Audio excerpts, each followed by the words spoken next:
For without unity, there is no peace, only bitterness and fury. No progress, only exhausting outrage. No nation, only a state of chaos. At Joe Biden's inauguration, he made grand gestures of peace, goodwill, and all that love thy neighbour good stuff. He said everything a good speech from a democratic moral leader should entail, and vitally, he called for the United States to become united once again. The theme of unity has seemingly become an integral part of the new administration.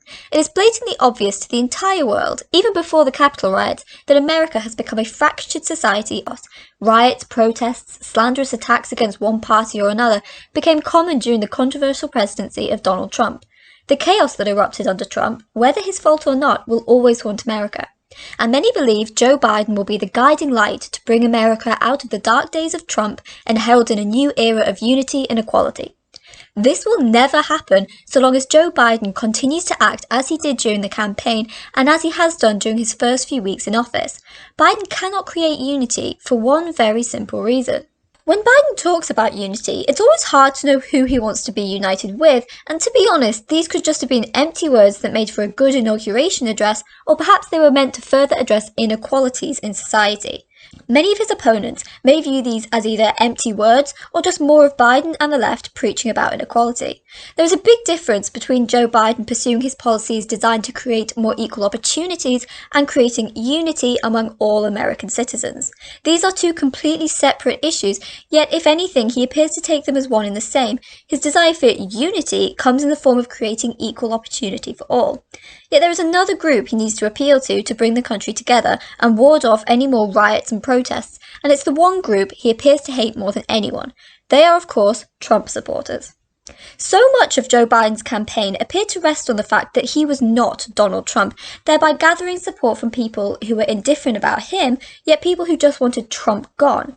Donald Trump, on the other hand, gathered support because he was Donald Trump. Whether it was because of what he said or what he stood for, people saw something in him and were greatly attracted to it, and it won him an election once and almost a second time. The 2020 vote was not the landslide victory many had hoped for Biden. Arguably, Joe Biden commands no such devotion from his supporters. People like him as a good person, as a Democrat, as a politician, or as an alternative to Trump, but he did not inspire the kind of devotion that, for better or worse, Trump was able to. The entire world has witnessed how passionate Trump supporters are and how far they will follow his word. It is this very devotion that Biden needs to take note of, yet he so often neglects it. It is not that he does not realise the support Donald Trump has, but he does not appear to realise how personal that support is. And it is this dismissal of Trump followers that means Biden continues his technique of pressing the fact that he is nothing like Donald Trump. Yet continually expressing the point that he is nothing like the man people are so devoted to is not going to win these people over. It just presses more the fact that Biden does not understand Trump followers and has no desire to appeal to them, and strongly implies he has little time or respect for these American citizens. At seemingly every moment he can, Joe Biden takes the opportunity to name-check Trump as an idiot, a bad guy, or a bad president. It seems to be etched in every speech he gives and every policy he enforces now that he is in office. I'm not here to call out his lies. Everybody knows he's a liar. I'm about to sign 2 executive orders, and basically the best way to describe them, to undo the damage Trump has done. Look, I ran like hell to defeat him because I thought he was unfit to be president because of his erratic behavior unrelated to the insurrection. I mean, you've called him an existential threat. You've called him dangerous. You've called him reckless.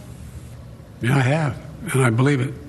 Biden's first policies have been to reverse many of Trump's, thereby destroying Trump's White House legacy. And it's hard to believe this disrespect and the constant digs that come in Biden's speeches, however subtle, are not felt by Trump supporters.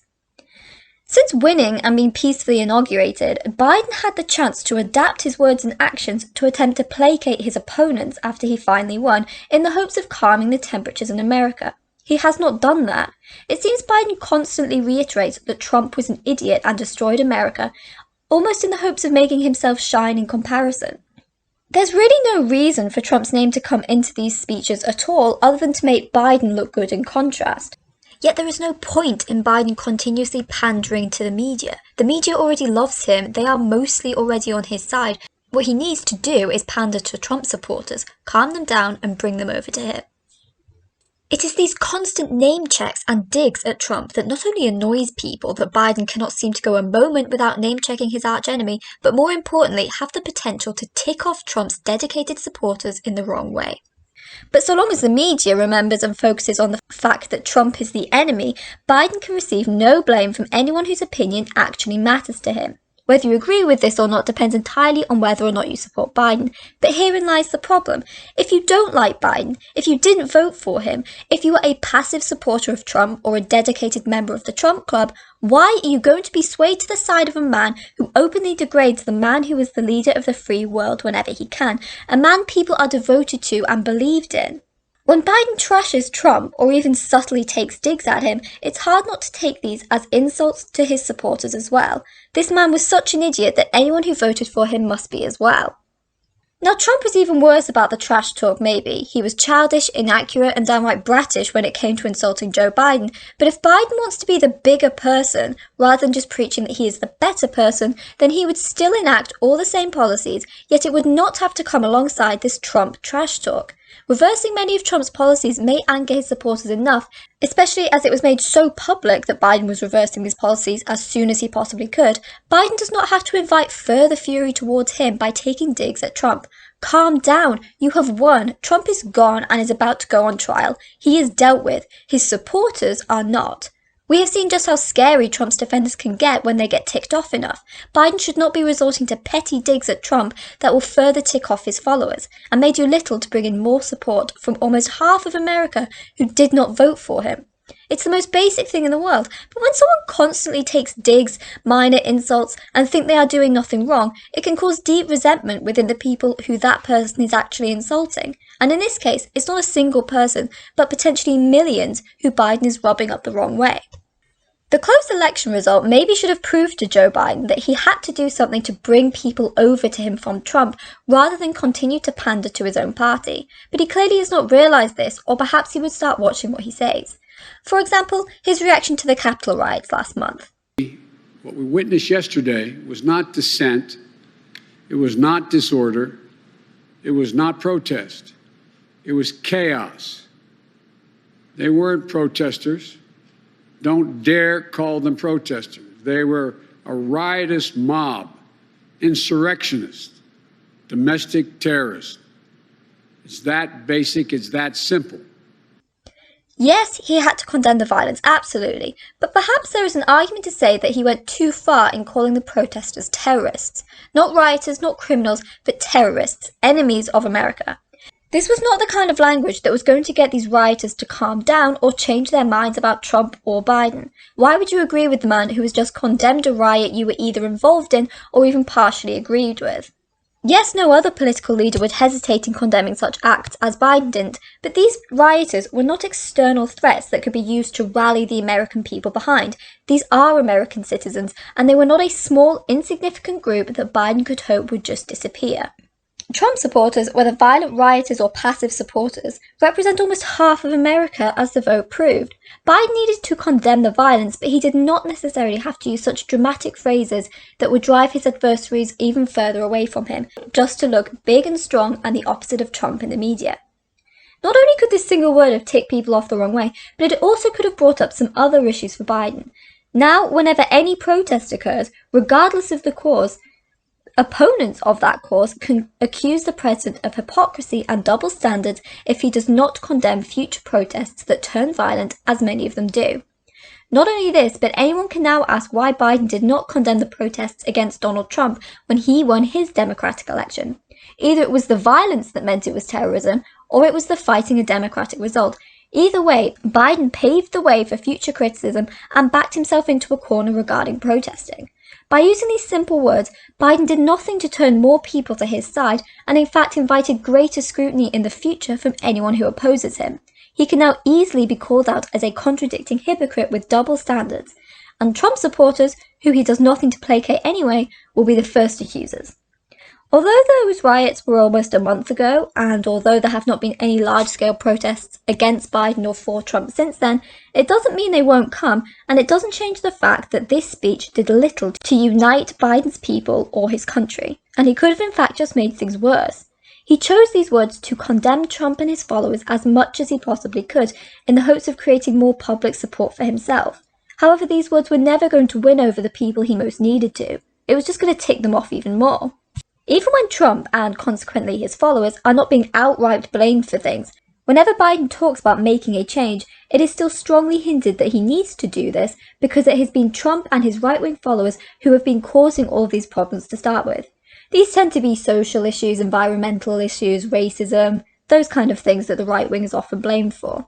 It's etched in every speech, directly or indirectly, that Trump and his supporters have caused all of these issues, and it's now time for the great and moral Joe Biden to solve everything.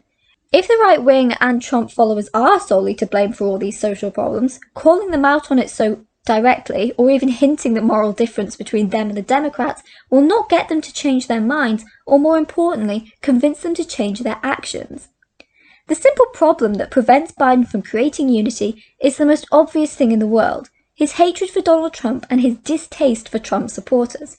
And more importantly, the fact that this sentiment seems to be etched in every policy he introduces and every speech he gives. This hatred leads Biden to dismiss and ignore millions of people's points of view because they align more with the right wing. It is not a political rivalry between Biden and Trump. It is a deep-seated personal hatred. Biden hates Trump. He represents everything that is wrong with America and even everything that is wrong with the world. Is Biden wrong to have this view? You decide. Either way, the hatred between them runs deep, and Biden makes it clear whenever he possibly can. Perhaps with the exception of his inauguration speech, he hates Trump. He hates him with everything he is. You can feel it in everything Biden says and everything he does. Donald Trump may as well be the Antichrist. This is the problem, a very big problem, because Donald Trump has millions of supporters, and Biden does nothing to try and quell the tensions between Trump supporters and the Democrats. He calls for unity because he has to. It makes him look good and loving to all, and I'm sure he genuinely wants it, yet he still spends his time trashing Trump and derailing the former president's legacy. Biden may be able to negotiate with the level-headed Republican senators, yet it's not them he needs to focus on. It's not the random Republican leaders who cause most of the trouble, it's the normal people, actual Trump supporters living in middle America who feel life has been unfair, that thought Donald Trump was their savior, who hate the left and most of the world for never taking them seriously and constantly ridiculing them. Biden is just adding to this anger and rubbing people up the wrong way with the way he speaks.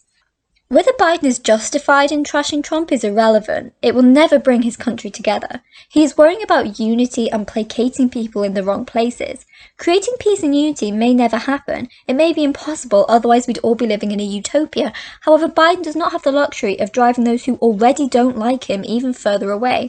Name-calling and cheap digs and insults ran the campaign, and all it did was make both Trump and Biden look petty and childish. And now Biden needs to become the bigger person and move on from trashing Trump, because it's just not very helpful, and it certainly won't help the monumental task of bringing Americans together. Biden's calls for unity sound great and impressive, yet these words are meaningless unless he actually adapts his attitude towards Trump and Trump supporters. He will never alter his policies, and he shouldn't. Yet because these policies are, at least for now, focused on reversing Trump's policies, he does not have to accompany these policy reversals with blame game Trump trashing as well. It's the most basic thing in the world, but when someone constantly takes digs, makes minor insults, and thinks they are doing nothing wrong, it can cause deep resentment within people who that person is actually insulting. And in this case, it's not a single person, but potentially millions who Biden is rubbing up the wrong way. If Biden thinks the right wing and Trump supporters are the ones causing all the problems in society, he needs a new method to combat the threat he thinks they are posing. Currently, he is just giving them more reasons not to support him or the new administration, and doing nothing to change their minds about anything. Outrage may have quietened down somewhat since the Capitol riots and Biden's subsequent peaceful inauguration, yet the tensions among the country remain and may very well come to a head again when Trump's trial begins, and the controversy of Donald Trump will become headline media once again. It's a mistake for Biden to continue to express his distaste and hatred for Trump and his followers. It will not quell the tensions, it will not win over the right wing, and it will not unite his country. Spread the faith. God love you all. May God bless America, and may God protect our troops. Thank you, thank you, thank you.